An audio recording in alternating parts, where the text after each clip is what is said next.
A home is supposed to be a place of safety, but for some, it becomes a tomb. Behind the plaster and brick and concrete, the walls in certain places hold more than just secrets. They have stories of betrayal, murder, and absolute horror. Welcome to Scary Mysteries. Here are 5 stories of bodies in the walls. Number 5. The 4-year lie. Now, how long could you live with the bodies of your murdered parents hidden in your home? A couple days, maybe a week, a month? The longer it stretches, the more psychotic the whole idea becomes. And Virginia McCullough? Well, she did it for 4 whole years. Today, Virginia McCullough was jailed for life after living off her dead parents' credit cards and alongside their bodies for 4 years. John and Lois McCullough were a quiet, aging couple in their early 70s, living in the village of Great Baddow in Essex, England. John was a retired business studies lecturer, and Lois was an anxious homebody battling agoraphobia. Their lives were small, orderly, dependent. They had 5 daughters in total, but it was the youngest, Virginia, who moved into quote-unquote help as their health declined. She was a sorta struggling artist type, but told them she was pursuing an art degree and knew how to make it lucrative. She planned to make them proud, but instead, well, she just stole from them. She lied, forged documents, opened accounts in their names, and racked up nearly $60,000 in debt. When questioned about it, she brushed it off as the work of scammers. She always seemed to have a story ready. But by early 2019, those lies were catching up to her, and the walls were closing in. With a lot of time on her hands, she then started planning, buying a knife, collecting prescription meds, and grinding them into tiny powders. Her father would be the test subject. On June 17th of 2019, she spiked her dad's drink with a cocktail of sedatives. It actually worked like a charm, and by the morning, he was dead. But Lois didn't drink alcohol, and so it was harder to cover up the taste of the sedatives in a regular drink, so she didn't receive a fatal dose. When Virginia found her dead daddy the next morning, she knew her mother would have questions, so she bludgeoned and stabbed her to death while she laid in her bed listening to the radio. And the violence was savage and personal, and the aftermath bizarre. Virginia had cut her hand during the attack and casually visited her general practitioner to treat it, then used her dead father's credit card to buy plastic gloves and sleeping bags. As she turned her father's study into what prosecutors would later call a makeshift mausoleum. Breeze blocks, cement, and filler creating a tomb right there in the house. His body was wrapped in a sleeping bag and layered in plastic, blankets, and artwork to mask the smell. Lois's body went to a closet upstairs, also wrapped in a sleeping bag. And then, after that, well, Virginia just kept living. For 4 years, she had maintained the charade and nobody caught on. She sent birthday cards and texted family, told doctors her parents were traveling or too ill for appointments. And she even posed as them on phone calls, once even calling a pension office as her father to update payment details. She gambled away over $21,000 online and spent another $128,000 on everything from jewelry to DIY supplies. The pandemic cruised in soon after the murders, and while it ruined a lot of lives, for Virginia, it was a complete gift. With lockdowns and social distancing, there were fewer house calls, fewer questions. It gave her the silence she needed to keep her secret buried. And she did until 2023. It started unraveling when their doctor noticed John hadn't collected a prescription. Virginia was canceling all medical appointments with vague excuses, and something just didn't sit right, so on September 15th, officers were alerted, knocked on the front door of their home. When no one answered, they forced their way in. Inside, they found a home frozen in time, but also the unmistakable scent of death. Virginia was arrested, didn't put up any sort of fight. She said, "I did know this day would come eventually. I deserve to get what's coming, sentence-wise, and that might give me a bit of peace." Then she joked, "But cheer up, at least you caught the bad guy." And for her crimes, she received a life in prison, the minimum of 36 years. That means she won't even be eligible for parole until 2059. Number 4. The Monster Next Door. Born on September 9th, 1959 in Philadelphia, Harrison Frank Graham was the oldest of 5 kids. And from early on, it was clear something wasn't right with him. He struggled in school to the point where he was placed into special education, and his mother later claimed he even spent time in a mental institution during the early 70s, though that claim has never been verified. And by the time he was a teenager, Graham had had enough and fallen behind so much compared to his peers that he just dropped out of only high school. And from there, he drifted from job to job in construction and then moved out of his parents' house in 1979, settling into one of North Philadelphia's roughest neighborhoods. And this was an area ravaged by poverty, and so Graham sort of fit right in. By 1983, he had moved into an apartment in a nearly abandoned complex. It wasn't long before the building's empty parking lot became a makeshift drug market. And inside his unit, Graham let people hang out and just do their thing, essentially turning his place into a drug den. And he himself never raised red flags or ever got arrested. In fact, by all accounts, he was known for being nice. But all that would change under the sweltering summer heat of 1987. That season, the complaints started rolling in, an unbearably foul smell that appeared to be coming from Graham's apartment. The landlord warned him several times, and Graham ignored it. And on August 9th, he vanished, boarding up his front door and escaping down and out through the fire escape.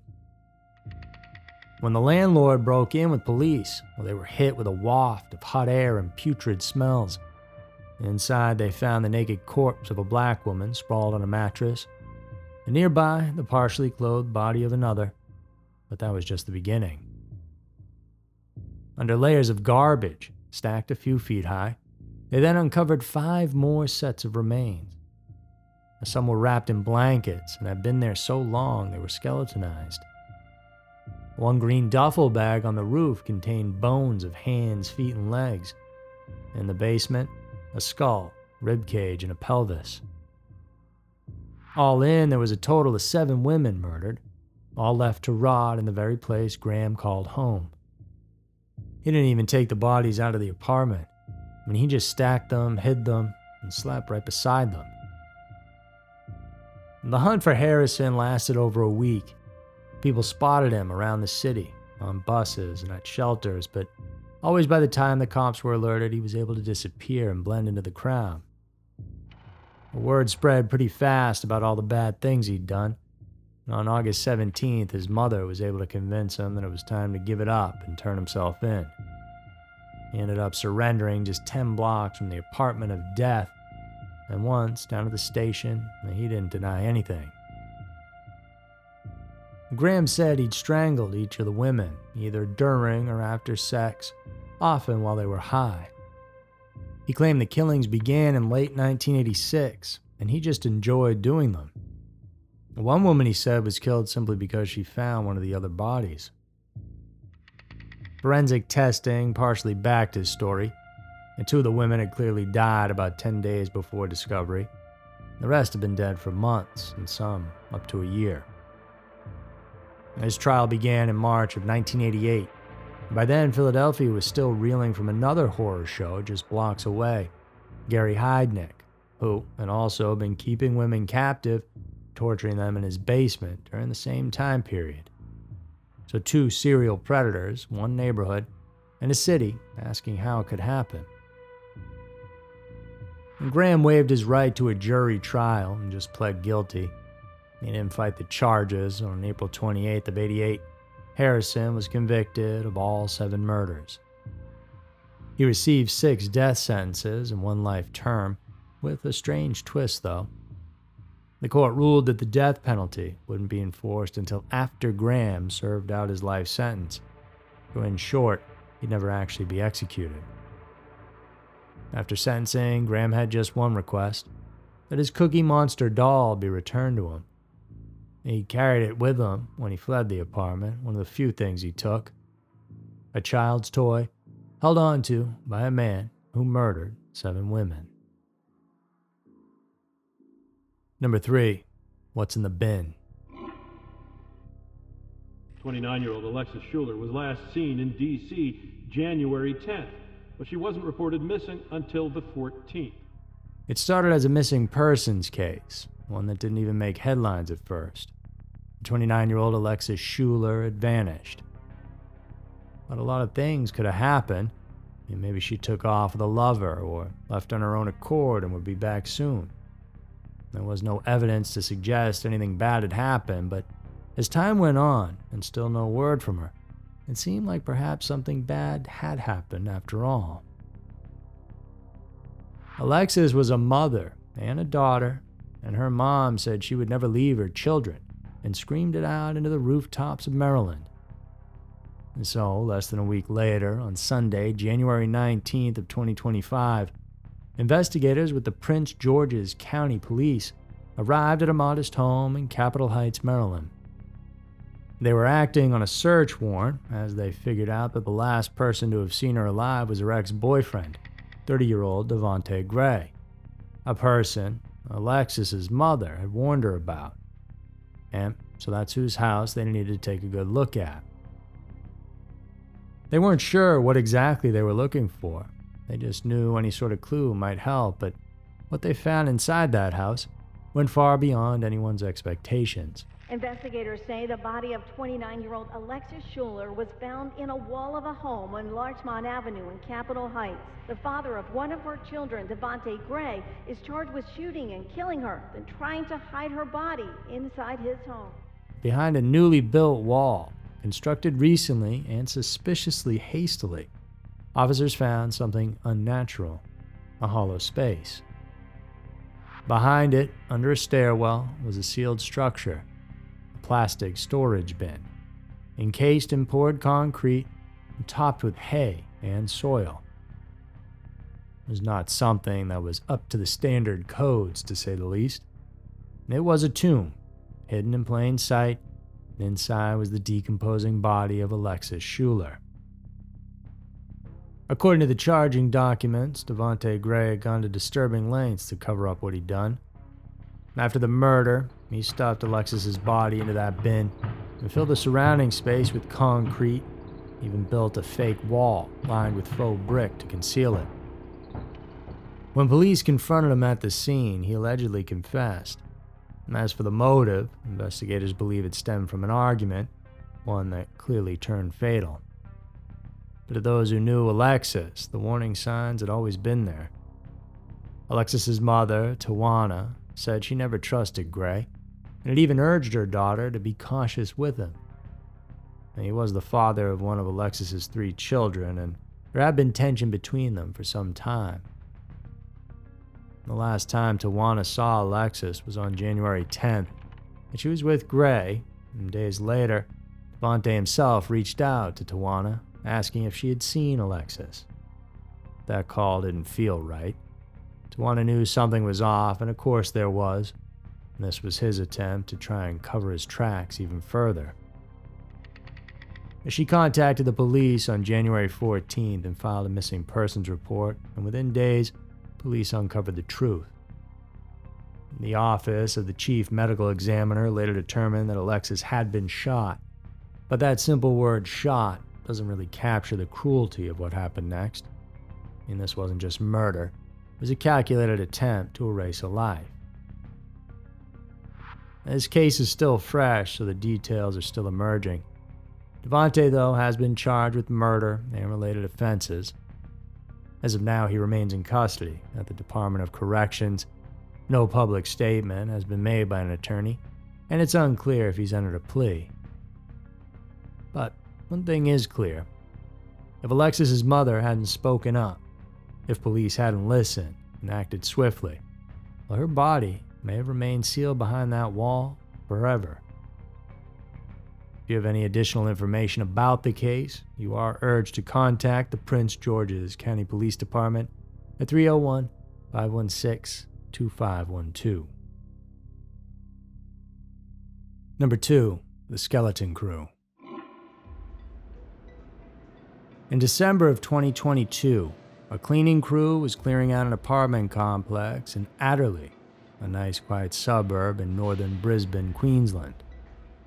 Some units were due for some renovation work, so it was all just routine. But the cleaners there came across something that stood out and was an irregularity compared to how all the other apartments had been constructed. And there they found a sealed-off section of the wall that made the room smaller. When they looked at it, found it wasn't part of the original construction. Now, this was just concrete blocks layered on top of one another. It didn't belong, and definitely wasn't safe. When they broke it down, they found out the real reason it had been there in the first place. The stuff deep inside that crawl space, tightly wrapped in clothing and bedding, was a human skeleton. It had been hidden behind the makeshift wall for years, undisturbed. But obviously, someone at some point had deliberately placed it there. And those renovations were then put on hold, and this whole thing became a crime scene. Time is 10:59. Yeah, it looks like it's a very, very old body. Police called it a tragic discovery. I'm now declaring this area a crime scene, so no one is to enter. Okay, is that clear? Human remains hidden behind a basement wall under this apartment, tightly wrapped and partially buried for more than a decade. Forensic teams were called in and ultimately were able to determine that the remains belonged to Tanya Lee Glover, a woman who had likely died more than 12 years earlier, sometime around January of 2010, and she would have been about 38 years old at the time. But here's the weirdest part, and the part that left investigators stunned. Tanya was never reported missing, not by anybody. She was clearly completely off the radar, and yet no one seemed to be looking for her. Before her remains were identified, Queensland police didn't even have her name in their system. And so, how can that be? I mean, can you think of one person in your life that if they vanished without a trace, would go totally unnoticed? I mean, no one would be asking questions? So who is Tanya? Well, according to early investigations, she moved from New South Wales to Queensland in 2006 and had been living in the Fortitude Valley area until around 2010. After that, though, nothing. It was like she disappeared into thin air. But someone knew where she was all along because someone had put her in that wall. But fast forward to very recently in March of 2025 when Queensland police released body cam footage from a stunning arrest. The video shows officers knocking on the door of a home in Walguru, a suburb in the city of Townsville. A 61-year-old woman answers the door, cigarette in hand. The image of her face is blurred out, but her reaction you can tell is calm, almost detached. The woman is taken into custody and placed into a waiting police car. Now, her name hasn't been released publicly yet as of the making of this episode, but what authorities have revealed is this: she was a friend of Tanya's. Detective Inspector John Misson said the investigation had spanned the entire country. It's been years of dead ends and false starts, but ultimately it led them to this one person, and police believe she's the one who murdered Tanya, stashed her body in the unit's crawl space, and managed to keep that secret hidden for over a decade. Now, officially, the charges are murder, misconduct with a corpse, and fraud. Authorities haven't released specifics about the fraud charge, but considering how long Tanya was presumed missing without being reported, it raises disturbing possibilities. I mean, was her identity used, her finances, or was someone profiting from her death? It's a strange case because Tanya's body was located just 5 kilometers from the heart of Brisbane, hiding in plain sight for so long, and yet nobody ever noticed. No one heard anything or reported a smell. She just became a part of the structure, and who knows how long it would have been before she was found if those cleaners didn't go digging around there. A $500,000 reward is still on the table right now for anyone who provides information that leads to a conviction. Even more, they're offering full indemnity to any accomplice not directly involved in the killing, if they come forward first. In other words, if someone helped to cover it up but wasn't the killer, well, they could walk free. But only if they talk now. Number 1. The Butcher of Rillington Place. Christie was the classic ambiguous serial killer. He was filthy, but he was also fastidious. Christie was a monster that had been going for years and murdering girls left, right and centre. There was a sexual element in the killing that gave it a ghoulish glamour. In the beautiful Notting Hill neighborhood of London stood a modest brick building at 10 Rillington Place. From the outside, it was just another post-war residence, a little shabby and tired. But behind its crumbling walls, one of the most grotesque secrets in British criminal history was festering, hidden in the shadows, behind walls, under floorboards, and sealed within the very air of the kitchen. And this wasn't just the home of a killer. This was the lair of John Christie, a man who turned domestic life into a death trap. And Christie presented himself as a polite, unremarkable man, a former police constable, war veteran, even a special constable during World War II. His thin mustache and soft-spoken nature gave off the image of a reserved and decent Englishman. But Christie had a hidden appetite, one for power, control, and ultimately, murder. And his story begins, as many do, with a long history of deception and abuse. But it was during the 1940s and early 50s when he truly descended into darkness. It started with women who came to him for help, some seeking abortions, others simply trusting a man in uniform. And one by one, he lured them in. His method was disturbingly methodical. He used his medical knowledge to concoct a horrifying routine. Christie would gas his victims using carbon monoxide, using a rubber tube attached to a gas pipe in his kitchen. He then told them to inhale it as a treatment for medical ailments. Once unconscious, he would strangle them with a length of rope or cloth, and often assault them, but only after death. But it wasn't just the killings that were shocking in nature here. It was what he did with the bodies afterwards. Behind the kitchen wall, just a few feet from where he made tea or hosted guests, was a hidden alcove. A shallow, brick-sealed cavity he had converted into his own personal crypt. He carefully placed the corpses inside of it, some stacked on top of one another, wrapped in blankets or clothing. And for years, the smell of decay lingered in the air of the house. But Christie always had an excuse. Rats, mold, the neighbor's trash. And it worked. In 1949, one of Christie's tenants, a man named Timothy Evans, was accused of murdering his own wife, Beryl, and their baby daughter, Geraldine. And Christie testified against Evans, claiming the man had confessed to the killings, and the jury believed him. Evans was then hanged in 1950. But the truth was far more sinister.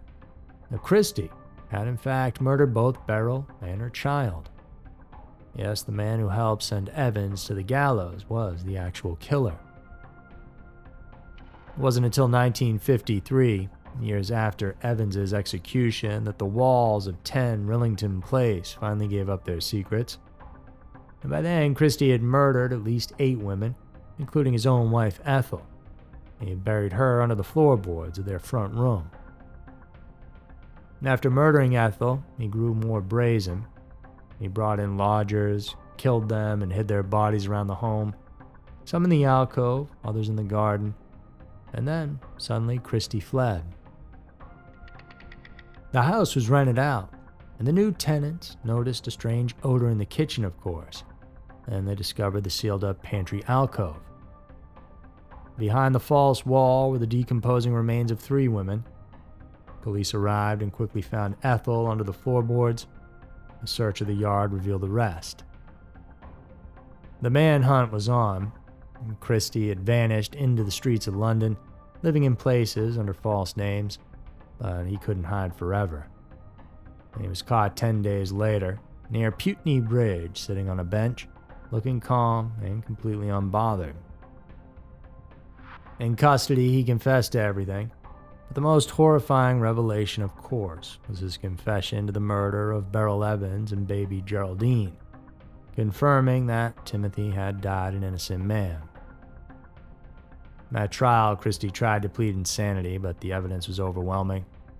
And so on July 15th of 1953, John C. was hanged at Pentonville Prison, the same execution chamber where his false testimony helped send Timothy just 3 years prior.